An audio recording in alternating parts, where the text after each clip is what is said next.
Hello everyone, welcome to the chemistry times. आज हम discuss करने वाले हैं एटम्स एंड मॉलिक्यूल्स चैप्टर के ऊपर क्वेश्चन।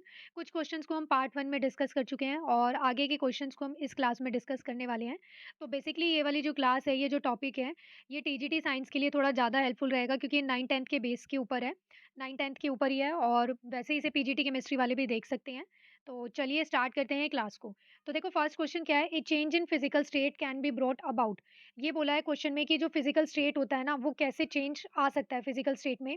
फर्स्ट ऑप्शन आपको गिवन है, only when energy is given to the system, यानी कि सिर्फ जब चेंज आएगा जब हम क्या करते हैं, सिस्टम को एनर्जी देते हैं। सेकंड ऑप्शन आपको दिया है कि सिस्टम से क्या करते हैं, एनर्जी आउट करते हैं। क्या लिखा है, only when energy is taken out from the system. और सी ऑप्शन आपको दिया है कि when energy is either given to और taken out from the system, या तो हम एनर्जी सिस्टम को दे रहे हैं या फिर आउट कर रहे हैं, दोनों दिया है यहाँ पर। और डी ऑप्शन दिया है कि विदाउट एनी एनर्जी चेंज, यानी कि कोई भी एनर्जी में चेंज नहीं आएगा। तो देखो, इस क्वेश्चन का जो राइट आंसर है वो क्या आ जाएगा भी, ऑप्शन नंबर सी। किसी भी सब्सटेंस की, किसी भी मैटर की हम फिजिकल स्टेट को चेंज कर सकते हैं। कैसे? By changing the energy. जैसे देखो, सॉलिड स्टेट में क्या रहता है भाई, आइस रहता है। अब क्या करते हो, अगर आप इसे हीट देते हो, ठीक है, इस सॉलिड आइस को क्या करते हो आप, हीट देते हो, तो ये क्या है, लिक्विड स्टेट में और फिर वेपर में इस तरह से कन्वर्ट हो जाएगा। तो यहाँ पर आपने क्या किया, हीट को दिया है। और ऐसे ही क्या करना होता है, अगर यहाँ पर लिक्विड से क्या करते हैं हम, आइस बनाते हैं, तो यहाँ पर क्या होती है, एनर्जी रिलीज होती है। तो इस तरह से एनर्जी को या तो देकर सिस्टम को, या फिर उसमें से आउट करा के हम क्या करते हैं, उसकी फिजिकल स्टेट को चेंज कर सकते हैं। तो इस क्वेश्चन का राइट आंसर क्या है भी, option number C. Next question देखते हैं, mass of one atom of oxygen is. एक एटम का मास पूछा है ऑक्सीजन के, ठीक है। तो इसके लिए आपको थोड़ा-सा मोल कॉन्सेप्ट के बारे में पता होना चाहिए। तो देखो, हमने क्या पढ़ा है कि 1 मोल इज़ इक्वल टू में होता है, अगर मैं नंबर ऑफ एंटिटीज़ की बात करूँ, ठीक है, तो वो इक्वल होता है 6.022 इंटू 10⁻23। और या फिर हम इसे क्या बोल सकते हैं अभी, अवोगैड्रो नंबर बोल सकते हैं, यानी कि 1 Na बोल सकते हैं, ठीक है? क्योंकि Na क्या होता है, अवोगैड्रो नंबर होता है, जिसकी वैल्यू क्या होती है, 6.022 इंटू 10⁻23। तो यानी कि अगर 1 मोल आपने क्या लिए हैं यहाँ पर, ऑक्सीजन का लिया है, तो उसके अंदर कितने नंबर ऑफ एटम्स प्रेज़ेंट होंगे, इतने। अब इसी का मास कितना बन जाएगा, देखो ऑक्सीजन लिखा है, तो यहाँ पर किसकी बात कर रहा है, एटम की बात कर रहा है, मॉलिक्यूल नहीं है यहाँ पर। अगर मॉलिक्यूल होता, तो एक मॉलिक्यूल का जो मास होता है वो कितना बन जाता है, 32, बट यहाँ पर कितना बोला है उसने, एटम की बात कर रहा है, तो यहाँ पर एटम का क्या हो जाएगा, 1 मोल इज़ इक्वल टू में इतने नंबर ऑफ तो एंटिटीज़ हो जाएँगी। अगर मास के टर्म्स में बात करूँ तो वो किसके इक्वल आएगा, वो आएगा, एक ऑक्सीजन एटम का मास होता है 16 ग्राम। तो यहाँ से आपने क्या देखा कि इतने नंबर ऑफ एटम्स का मास जो है वो कितना है, 16 ग्राम है, ठीक है। तो एक एटम का मास क्या आ जाएगा, जैसे हम यूनिटरी मेथड करते हैं ना मैथ्स में, तो क्या आ जाएगा यहाँ पर, 16 अपॉन में 6.022 इंटू 10⁻23। तो इतना मास आ जाएगा यहाँ पर। तो देख लो अब ऐसा कौन से ऑप्शन में आपको गिवन है। तो ये आपको गिवन है ऑप्शन नंबर ए में। तो इस क्वेश्चन का राइट आंसर क्या है अभी, ऑप्शन नंबर ए। बाकी अगर यहाँ पर ये इस तरह से डिवीजन में नहीं होता, तो फिर आपको पूरा सॉल्व करके दिखाना पड़ता है, यानी कि डिवीजन करके दिखाना पड़ता है कि क्या आएगा, ठीक। नेक्स्ट क्वेश्चन देखते हैं, 3.42 gram of sucrose are dissolve in 18 gram of water in a beaker, the number of oxygen atoms in the solution are. ये दिया हुआ है देखो क्वेश्चन में कि 18 ग्राम ऑफ वाटर लिया आपने बीकर में और उसमें 3.42 ग्राम ऑफ सुक्रोज को डिसॉल्व किया है।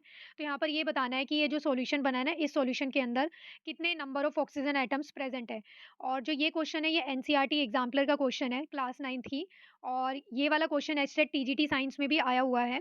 इनफैक्ट लास्ट वीडियो में भी मैंने कुछ क्वेश्चंस को डिस्कस किया था, तो वो क्वेश्चन या तो एचटेट में ही आए हुए थे, या फिर सेम वैसे ही पैटर्न के क्वेश्चन अभी जो एनवीएस और केवीएस के एग्जाम हुए थे उसमें भी आए हुए थे, ठीक है। तो ये क्वेश्चन सारे आपको रिवाइज करने हैं, ये आपको बहुत हेल्प करेंगे। तो देखो यहाँ पर क्या है, 3.42 ग्राम की बात कर रहा है सुक्रोज की। तो सबसे पहले यहाँ पर आपको सुक्रोज और वाटर का मास निकालना है, मॉलिक्यूलर मास क्या बनेगा। तो देखो वाटर है, वाटर का फॉर्मूला क्या होता है, H2O। तो इसका मास क्या बनेगा, एक हाइड्रोजन का होता है 1, तो 2 हाइड्रोजन का हो जाएगा 2, और एक ऑक्सीजन एटम का होता है 16, तो कितना मास आ गया, 18 ग्राम। तो ये 18 ग्राम आ गया। इसी तरह से अब यहाँ पर देखो, सुक्रोज का जो फॉर्मूला होता है वो होता है C12H22O11। यहाँ पर इन सबका मास देखेंगे, कैलकुलेट करेंगे और फिर ऐड कर देंगे। तो यहाँ पर देखो इस तरह से होगा ये। एक कार्बन का मास होता है 12, तो 12 का कितना हो जाएगा, 12 इंटू 12 प्लस में एक हाइड्रोजन का 1, 22 का हो जाएगा 1 इंटू 22 प्लस में एक ऑक्सीजन का होता है 16, और 11 का आ जाएगा 16 इंटू 1। यहाँ पर जब आप ये कैलकुलेट करोगे तो कितना आ जाएगा, यहाँ पर आपके पास ये आ जाएगा 342 ग्राम ऑफ सुक्रोज। तो देखो ये इसका मॉलिक्यूलर मास आ गया। अब देखो यहाँ पर ध्यान से, 342 ग्राम ऑफ जो सुक्रोज है, ये क्या है, 1 मोल है। क्या है ये भाई, 1 मोल है। और 1 मोल में कितनी एंटिटी प्रेजेंट होती है, देखो 1 मोल में अभी मैंने बताया था आपको कितनी एंटिटी प्रेजेंट होती है भाई, 6.022 इंटू 10⁻23। तो अब देखो यहाँ से ध्यान से देखना, ये जो मॉलिक्यूलर फॉर्मूला है सुक्रोज का, इसमें एक मॉलिक्यूल में कितने ऑक्सीजन एटम प्रेजेंट है, 11, ठीक है। कितने एटम प्रेजेंट है भाई, 11। और इसका मास कितना है यहाँ पर देखो, 342 ग्राम है। और यहाँ पर क्या है, ये 1 मोल के इक्वल है और 1 मोल की जो वैल्यू होती है एवोगैड्रो नंबर के टर्म्स में वो इतनी होती है। तो आप यहाँ पर देखो ये बोल सकते हो कि यहाँ पर जो ऑक्सीजन एटम प्रेज़ेंट है 342 ग्राम में, 342 ग्राम में जितने भी number of oxygen atom present है वो किसके इक्वल होंगे? 11, क्योंकि एक मॉलिक्यूल में कितने प्रेज़ेंट है देखो 11 प्रेज़ेंट है ना, एक इसमें, तो यहाँ पर क्या हो जाएगा 11 ऑक्सीजन एटम प्रेज़ेंट है और इनटू में क्या करते हैं एवोगैड्रो नंबर। तो ये आ गया क्योंकि 1 मोल किसके इक्वल है? इसके, और 342 ग्राम के, तो यानी कि 342 ग्राम में 11 तो ऑक्सीजन एटम है और ये किसके इक्वल होता है? अवोगैड्रो नंबर के, तो इसलिए यहाँ पर क्या किया है, इससे मल्टीप्लाई किया है। अब क्वेश्चन में क्या पूछा है उसने कि 3.42 ग्राम, ठीक है? आपको यहाँ पर देखो जो सॉल्यूशन बनेगा उस सॉल्यूशन के अंदर दोनों ही तो चीज़ें होंगी, सॉल्यूशन जो बनेगा उसमें सुक्रोज़ भी है प्लस वाटर भी है। तो आपको यहाँ पर क्या करना है, ऑक्सीजन एटम सुक्रोज़ में भी बताने हैं और वाटर के भी बताने हैं, फिर टोटल ऐड कर देना है, इस तरह से आएगा यहाँ पर आंसर। तो देखो यहाँ पर क्या हो जाएगा, 1 ग्राम के लिए आप कैलकुलेट करोगे, तो 1 ग्राम में जो ऑक्सीजन एटम आएँगे वो कितने आ जाएँगे भई 11 इंटू में Na की वैल्यू कितनी है भई? या तो आप पुट कर दो या फिर डायरेक्ट यहाँ पर Na लिख लेते हैं हम। लास्ट में Na की वैल्यू को पुट कर देंगे, ठीक है? तो Na अपॉन में क्या आ जाएगा भई 342। अब यहाँ पर पूछा कितने के लिए उसने 3.42 ग्राम, इतने सुक्रोज़ को डिसॉल्व किया है ना, तो यहाँ पर क्या आ जाएगा 11 इंटू Na अपॉन में क्या है भई 3.42 ग्राम, इसके लिए कैलकुलेट करना है। तो यहाँ पर ये पूरा सॉल्व करके आपके पास आ जाएगा 0.11 Na, ठीक है? यहाँ से डेसिमल हटेगा और यहाँ पर क्या है, ये कैंसल हो जाएगा, तो यहाँ पर ये क्या आ जाएगा भई इंटू में 342 था, सॉरी नीचे तो भई 342 था और यहाँ पर 3.42 से मल्टीप्लाई होगा क्योंकि यहाँ पर ये है। तो ये पूरा सॉल्व करके यहाँ पर आपके पास क्या आ जाएगा भई, ये कुछ आ जाएगा, देखो, ये इस तरह से यहाँ पर 3.42 से मल्टीप्लाई होगा और ये सॉल्व करके आपके पास आएगा 0.11 Na। अब क्या करना है, सेम ऐसे जैसे आपने सुक्रोज़ में कैलकुलेट किया ना, ऐसे ही वाटर के लिए कैलकुलेट करो। तो देखो 18 ग्राम ऑफ वाटर, जो 18 ग्राम ऑफ वाटर है उसमें कितना मास है, यहाँ पर कितना मास है 18 ही है, ठीक है? क्योंकि उसने 18 ग्राम ऑफ वाटर में डिसॉल्व करने की बात की है और ये क्या है 18 ग्राम ऑफ वाटर किसके इक्वल है 1 मोल के। 1 मोल को मैं क्या लिख सकती हूँ 1 Na लिख सकती हूँ, ठीक है? अब क्या है यहाँ पर टोटल पूछा है उसने। अब उसने तो यही दिया था ना कि 18 ग्राम ऑफ वाटर में, 18 ग्राम ऑफ वाटर का मतलब क्या है कि 1 मोल ऑफ वाटर में डिसॉल्व किया है उसने। तो यानी कि यहाँ पर तो आगे कुछ सॉल्व करने की ज़रूरत ही नहीं है। तो यहाँ पर 18 ग्राम ऑफ वाटर का मतलब क्या हो गया 1 मोल यानी कि 1 Na। तो टोटल जो ऑक्सीजन एटम्स हैं, अब इसमें देखो ऑक्सीजन एटम भी कितने प्रेज़ेंट है, 1 ही प्रेज़ेंट है ना, तो यानी कि 1 इंटू Na करेंगे तो Na ही आ जाएगा। अब वहाँ पर जैसे हमने मल्टीप्लाई किया था ना 11 से, क्यों किया था? क्योंकि उसके फ़ॉर्मूले में कितने थे 11 ऑक्सीजन एटम थे, यहाँ पर तो 1 ही है, तो 1 को Na से करोगे तो Na ही आएगा। तो टोटल कितने हो गए देखो 1 Na ये हो गया और सुक्रोज़ के फ़ॉर्मूले में कितने आए मतलब 3.42 सुक्रोज़ में कितने आए 0.11 Na। तो यहाँ पर ये टोटल ऐड कर दो, तो ये और टोटल ऐड करोगे तो कितना आ जाएगा 1.11 Na। अब यहाँ पर Na की वैल्यू को पुट कर दो, तो यहाँ पर जब आप Na की वैल्यू को पुट करोगे तो आएगा 1.11 इंटू में 6.022 इंटू 10 रेज़ टू पावर 23 और यहाँ पर ये पूरा सॉल्व करके आपके पास आ जाएगा 6.68 इंटू में 10 रेज़ टू पावर 23। तो अब हम देख लेते हैं आपको कौन से ऑप्शन में दिया हुआ है भई। ये आपको गिवन है देखो 6.68 ये आपको गिवन है ऑप्शन नंबर 1 में, तो इस क्वेश्चन का राइट आंसर क्या है अभी option number first. Next question देखते हैं, the word mole was introduce around 1896 by, कि जो मोल टर्म है उसको किसने इंट्रोड्यूस किया था, तो इस क्वेश्चन का राइट आंसर क्या है अभी option number first, Wilhelm Ostwald ने इसे इंट्रोड्यूस किया था। नेक्स्ट क्वेश्चन देखते हैं, elements belonging to different groups of the periodic table are given below, if the element x forms a chloride whose formula is XCl2, यहाँ पर ये XC12 लग रहा है बट ये क्या है X और ये क्लोरीन का सिंबल है और फिर ये 2 है XCl2, then element X belong to the group whose representative element is, यहाँ पर एलिमेंट पूछा है। देखो क्या दिया है आपको, सिंपली क्वेश्चन में ये दिया है कि एक कोई एलिमेंट है X जो क्लोराइड की फॉर्म में यानी कि क्लोराइड बना रहा है, क्या बनाया है उसने XCl2 बना लिया और यहाँ पर ये आपको ये बताना है कि ये जो X एलिमेंट है ना ये कौन सा एलिमेंट है। यहाँ पर वैसे उसने ग्रुप नहीं पूछा है, अगर वो ग्रुप पूछता तो आप ग्रुप भी बता सकते थे कि ये कौन से ग्रुप से बिलोंग करता है। तो देखो आपको ये पता है कि क्लोरीन जो एटम होता है इसकी जो वैलेंसी होती है वो कितनी होती है -1 होती है। इसके वैलेंस शेल में इलेक्ट्रॉन कितने होते हैं 7। इसको 1 इलेक्ट्रॉन चाहिए होता है अपना ऑक्टेट कंप्लीट करने के लिए और यहाँ पर कितनी क्लोरीन है 2, तो इसका मतलब यहाँ पर ओवरऑल चार्ज कितना है -2 है। अब इस -2 चार्ज को बैलेंस करने के लिए यहाँ पर जो x है, x पे कितना चार्ज होगा भाई +2 होगा। अब +2 देख लो किसकी वैलेंसी होती है, एल्यूमीनियम, एल्यूमीनियम की वैलेंसी क्या होती है भाई +3 होती है। मैग्नीशियम, मैग्नीशियम की वैलेंसी +2 होती है। सोडियम की वैलेंसी +1 होती है और जो सिलिकॉन है इसके वैलेंस शेल में भाई कितने इलेक्ट्रॉन होते हैं 4 होते हैं। तो यहाँ पर देखो -2 चार्ज को बैलेंस करने के लिए कितना चार्ज होना चाहिए +2 ही आएगा। जितना नेगेटिव चार्ज होता है उतना ही पॉजिटिव चार्ज होता है किसी भी सॉल्ट को बनाने के लिए, कंपाउंड आयनिक कंपाउंड को बनाने के लिए। तो यहाँ पर देखो इस क्वेश्चन का राइट आंसर क्या आ जाएगा अभी ऑप्शन नंबर सी मैग्नीशियम, क्योंकि मैग्नीशियम की वैलेंसी कितनी होती है भाई +2 होती है। और ऐसा ही क्वेश्चन एनवीएस में और केवीएस में आया हुआ है। इसी बार जो एग्जाम हुए थे उन एग्जाम्स में भी ऐसा क्वेश्चन पूछा हुआ है वैलेंसी के रिगार्डिंग, कौन से ग्रुप से बिलोंग करता है, कौन सा एलिमेंट है। नेक्स्ट क्वेश्चन देखते हैं, आइडेंटिफाई द इनकरेक्ट स्टेटमेंट। यहाँ पर देखो कुछ स्टेटमेंट्स गिवन है आपको और इनकरेक्ट वाली आइडेंटिफाई करनी है। फर्स्ट आपको दिया है कि the building blocks of the all matter are atoms, तो ये तो करेक्ट है कि मैटर्स की जो बिल्डिंग बिल्डिंग ब्लॉक यूनिट होती है, यानी कि सबसे स्मॉलेस्ट यूनिट होती है, वो क्या होती है भाई, एटम्स होती हैं। सेकंड आपको दिया है atoms are very small and they can not be seen by the naked eyes, तो ये भी करेक्ट है। सी ऑप्शन आपको दिया है कि the size of an atom is express in meter, जो साइज होता है एटम का उसे हम मीटर में एक्सप्रेस करते हैं, तो यही वाला स्टेटमेंट रॉन्ग है। एटम के साइज को हम जनरली किस में, एंगस्ट्रॉम में या फिर नैनोमीटर में या फिर पिकोमीटर में, इनमें रिप्रेजेंट करते हैं, ठीक है। और जबकि इनको कन्वर्ट कर सकते हैं, जैसे 1 एंगस्ट्रॉम किसके इक्वल होता है, 10⁻⁻10 मीटर के होता है। और स्टेटमेंट देखो आपको क्या गिवन है कि an atom of hydrogen has the radius of order of 10⁻⁻10 meter, ये क्लास 9 की एनसीईआरटी बुक में गिवन है, तो ये वाला स्टेटमेंट भी क्या है भाई, करेक्ट है। तो इस क्वेश्चन का राइट आंसर क्या बताया अभी, ऑप्शन नंबर 3 बताया, इनकरेक्ट पूछा था। नेक्स्ट क्वेश्चन देखते हैं, the number of atoms in 0.1 mole of try atomic gas is. देखो ये पूछा है कि आपके पास कोई ट्राई एटॉमिक गैस है, जैसे O3 हो गया ना, तो ऐसे कोई ट्राई एटॉमिक गैस है और उसके लिए 0.1 मोल में कितने नंबर ऑफ एटम्स बनेंगे, ये आपको बताने हैं। तो देखो 1 मोल किसके इक्वल होता है, 1 मोल होता है 6.022 इंटू 10⁻23, यानी कि अवोगाड्रो नंबर की।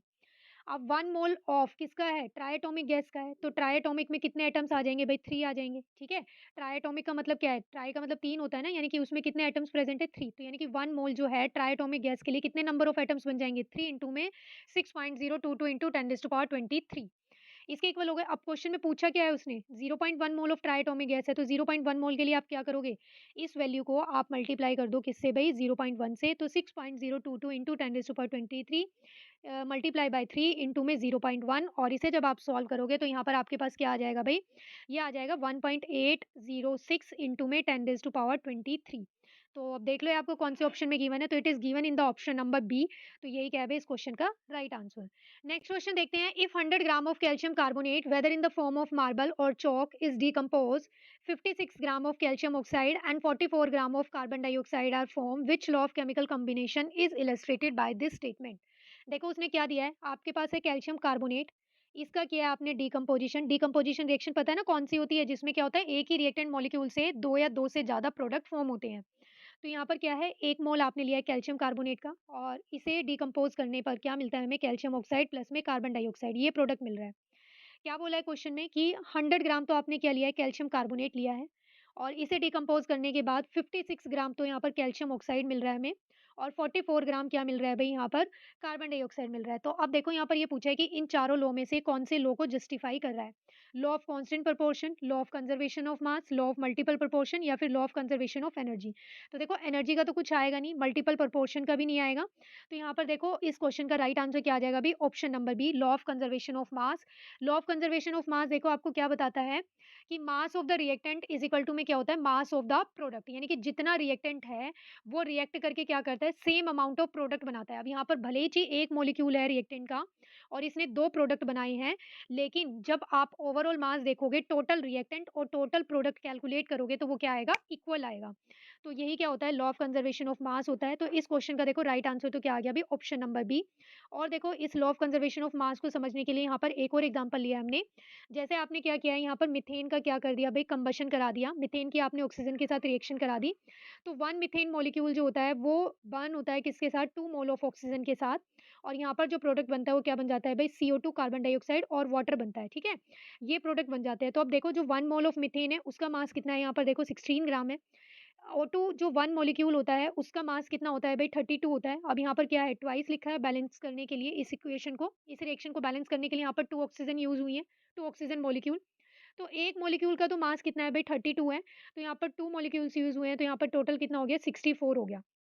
तो यहाँ पर देखो 16 प्लस 64 जब आप ऐड करोगे तो टोटल रिएक्टेंट की अमाउंट कितनी आई है भाई, 80 ग्राम आई है। अब देखो यहाँ पर जो प्रोडक्ट बन रहा है वो क्या बन रहा है, कार्बन डाइऑक्साइड प्लस में वाटर। तो जो कार्बन डाइऑक्साइड होता है उसके एक मोल का मास कितना होता है, 1 मॉलिक्यूल का मास होता है 44 ग्राम, और जो एक वाटर मॉलिक्यूल होता है उसका मास होता है 18 ग्राम। यहाँ पर बाय बैलेंसिंग ये कितने वाटर मॉलिक्यूल बने हैं भाई, 2 बने हैं, तो यहाँ पर 2 का कितना हो जाएगा, 2 इंटू 18 यानी कि 36 ग्राम। और जब आप ये 44 और 36 को ऐड करोगे तो यहाँ पर आपके पास कितना आएगा, 80 ग्राम। तो देखो यहाँ पर क्या हुआ है, रिएक्टेंट से न्यू प्रोडक्ट तो बन गए, बट जो टोटल रिएक्टेंट कंज्यूम हुआ था, जितनी अमाउंट कंज्यूम हुई थी उतनी ही सेम अमाउंट क्या है हमें प्रोडक्ट में मिल रही है। तो इसे ही हम क्या बोलते हैं, law of conservation of mass.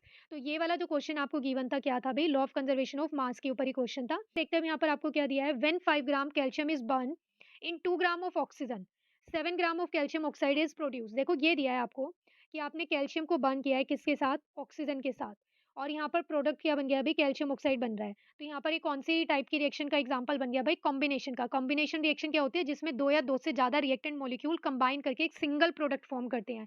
It is just reverse the decomposition reaction, ये डिकम्पोजिशन रिएक्शन का जस्ट रिवर्स है। तो देखो क्वेश्चन में क्या बोला है उसने कि 5 ग्राम तो आपने कैल्शियम यूज किया है, 2 ग्राम आपने ऑक्सीजन यूज किया है, तो यहाँ पर प्रोडक्ट कितना मिल गया भाई, 7 ग्राम मिला है। ऐसे ही फिर उसने सेकंड कंडीशन क्या दे दी कि 5 ग्राम ऑफ कैल्शियम इज बर्न। अब सेकंड कंडीशन में उसने बोला है कि 5 ग्राम ऑफ कैल्शियम बर्न किया आपने, और यहाँ पर क्या है 20 ग्राम ऑफ ऑक्सीजन के साथ बर्न किया है, ठीक है। अब यहाँ पर ऑक्सीजन कितनी है, 20 ग्राम है, और यहाँ पर जो प्रोडक्ट बन रहा है स्टिल वो अभी भी कितना बन रहा है, 7 ग्राम ऑफ कैल्शियम ऑक्साइड बन रहा है। तो क्वेश्चन में ये पूछा है कि विच law of chemical combination is being followed, कि यहाँ पर कौन से लॉ के अकॉर्डिंग ये हो रहा है। तो देखो इस क्वेश्चन का जो राइट आंसर आएगा वो क्या आएगा भी, ऑप्शन नंबर सी। यहाँ पर देखो क्या है, 5 ग्राम प्लस 2 ग्राम यूज करके क्या बन रहा है भाई, 7 ग्राम बन रहा है। अब यहाँ पर देखो जो सेकंड कंडीशन उसने दी है 5 ग्राम है और 20 ग्राम ऑक्सीजन यूज किया है, बट प्रोडक्ट कितना बन रहा है, यहाँ पर 7 ग्राम ही बन रहा है। तो ये क्या है, फिक्स है। तो आपको क्या पता चला कि 7 ग्राम को बनाने के लिए आपके पास क्या होना चाहिए, 5 ग्राम कैल्शियम होना चाहिए और 2 ग्राम शुड बी ऑक्सीजन, इतनी ऑक्सीजन होनी चाहिए, तभी 7 ग्राम ऑफ कैल्शियम ऑक्साइड बनेगा। तो अब देखो इसका मतलब ये है कि इस 20 ग्राम ऑफ ऑक्सीजन में से 2 ग्राम ऑक्सीजन यूज हुई है, बाकी क्या है, अनअफेक्टेड रह गई, यानी कि अनरिएक्टेड रह गई, वो उसने रिएक्शन ही नहीं की है, तो यहाँ पर बन गया। तो इस लॉ को हम क्या बोलते हैं, लॉ ऑफ कांस्टेंट प्रोपोर्शन बोलते हैं। तो इस क्वेश्चन का राइट आंसर क्या आ गया भाई, सी आ गया। देखो यहाँ पर जैसे ये एक एग्जांपल से मैंने बताया हुआ है कि क्या होता है, देखो लॉ ऑफ कांस्टेंट कंपोजिशन भी बोल सकते हैं इसे, डेफिनेट प्रोपोर्शन भी बोल सकते हैं, कि samples of a given compound always, यानी कि किसी भी गिवन कंपाउंड जो भी होता है उसका सैंपल हमेशा क्या करता है, सेम प्रोपोर्शन में रहता है एलिमेंट बाय मास। देखो जैसे फॉर एग्जांपल सबसे सिंपल मैं समझाती हूँ, जैसे आपने लिया वाटर। अब वाटर क्या है, आप डिफरेंट डिफरेंट सोर्स से कलेक्ट कर रहे हो, जैसे एक आपके घर में जो वाटर आता है आपने वो वाला कलेक्ट किया, ठीक है, टैप वाटर बोल देते हैं उसे, चलो। तो टैप वाटर लिया आपने, फिर एक क्या किया आपने यहाँ पर, मान लो आपके घर के आसपास कुछ लेक वगैरह या फिर पॉन्ड वगैरह है, तो वहाँ से आपने इससे क्या किया भई, कुछ रिवर वगैरह है उससे आपने क्या कर दिया, वाटर को कलेक्ट किया, और फिर ऐसे ही आपने क्या किया, यहाँ से कोई सी से वाटर को लिया, ठीक है। तो अब देखो जो वाटर है, आपको पता है वाटर का फ़ॉर्मूला क्या रहता है, H2O। ऐसा तो है नहीं कि आपके घर में जो पानी आ रहा है उसका फ़ॉर्मूला कुछ और है, यानी कि उसका जो H2O है वो H2O नहीं है। भई जो कंपोज़िशन है वाटर मॉलिक्यूल की वो H2O नहीं है। और जो आप बाहर से कहीं से लाए हो या फिर आपने मार्केट से बॉटल खरीदी है वाटर की, तो उसमें जो वाटर है उसका मॉलिक्यूलर फॉर्मूला कुछ अलग है। ऐसा तो नहीं होता है। वाटर क्या रहता है, उसकी कंपोज़िशन क्या है, उसका सोर्स चाहे कुछ भी हो, उसका जो प्रोपोर्शन है वो हमेशा क्या रहता है, बाय मास सेम रहता है।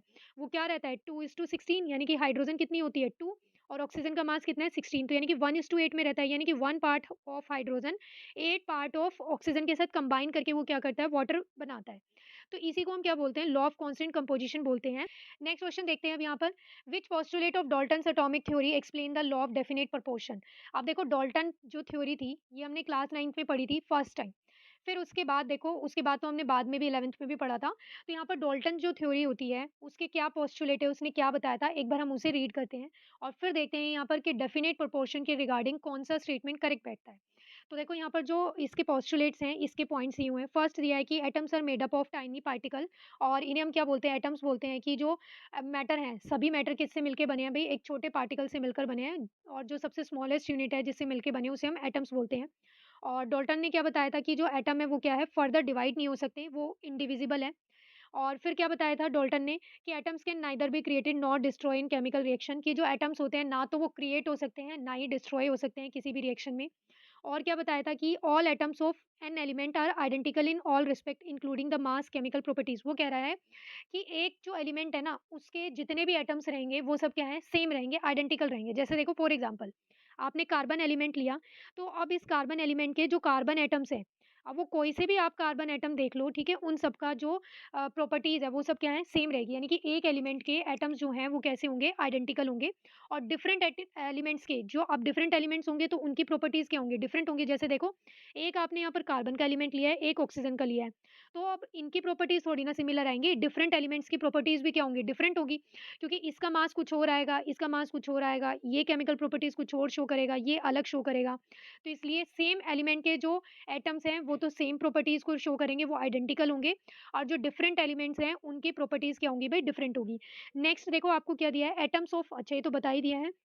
फिर आपको क्या दिया है कि इन अ गिवन कंपाउंड, कि कोई भी गिवन कंपाउंड रहेगा तो the relative number and types of atoms are constant. तो यानी कि एक कंपाउंड के अंदर जितने भी नंबर ऑफ एटम्स हैं वो, और जो टाइप ऑफ एटम्स है वो क्या रहेंगे, कांस्टेंट रहेंगे बाय मास। तो देखो जैसे यहाँ पर क्या है H2, तो अब इस H2O में क्या है, ये कंपाउंड है और इसमें हाइड्रोजन एटम है और ऑक्सीजन एटम है।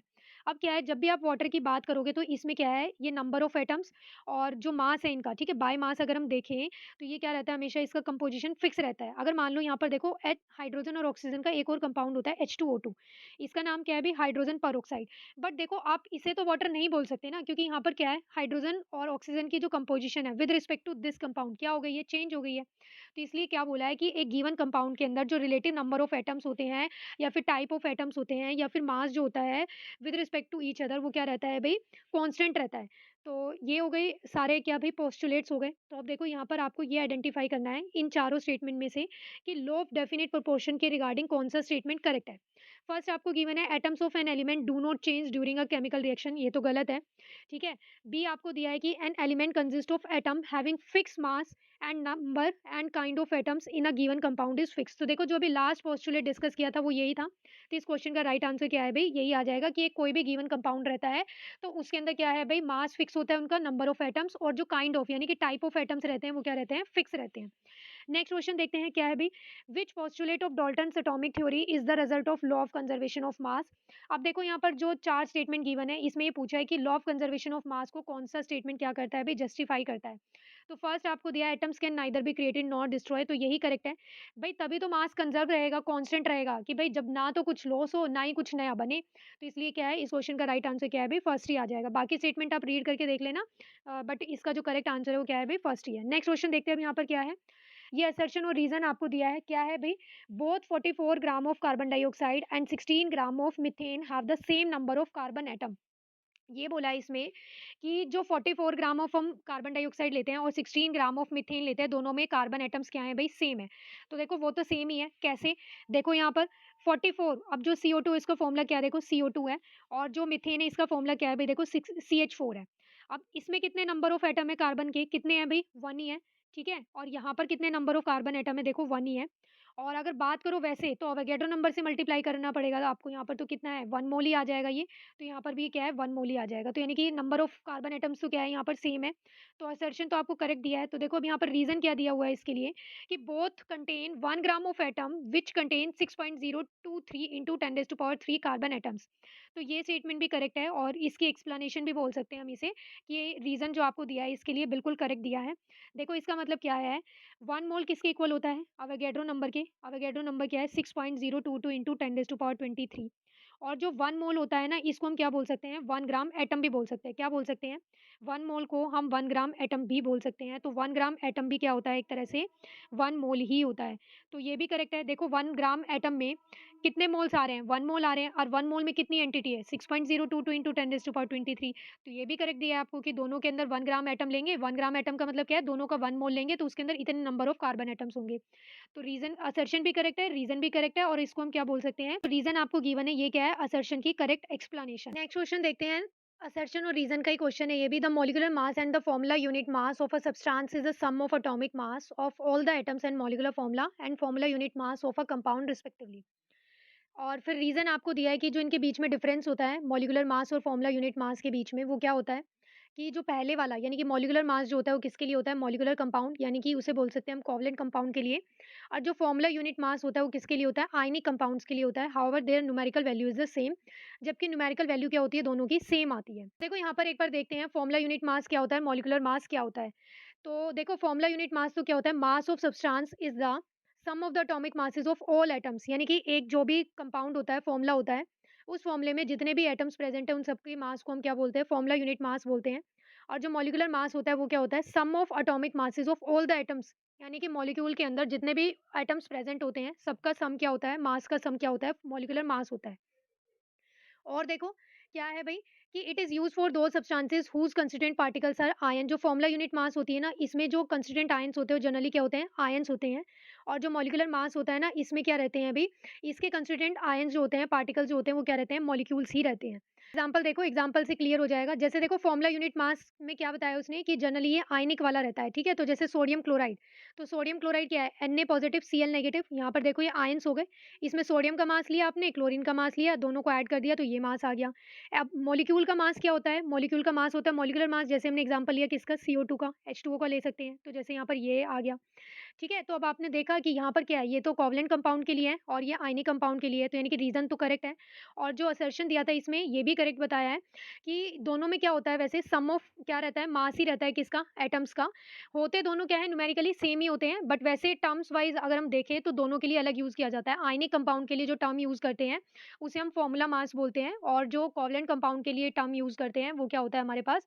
मॉलिक्यूलर मास होता है, जबकि दोनों सेम ही है, नंबर ऑफ एटम्स का क्या रहता है? सम ही रहता है, मासेस का सम ही होता है।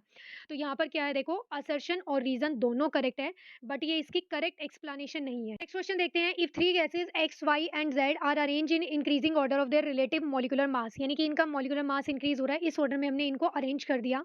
और इन तीनों की ही जो मास है, आपको गिवन मास है वो कितना दिया हुआ है? अभी 10 ग्राम दिया हुआ है एट एसटीपी।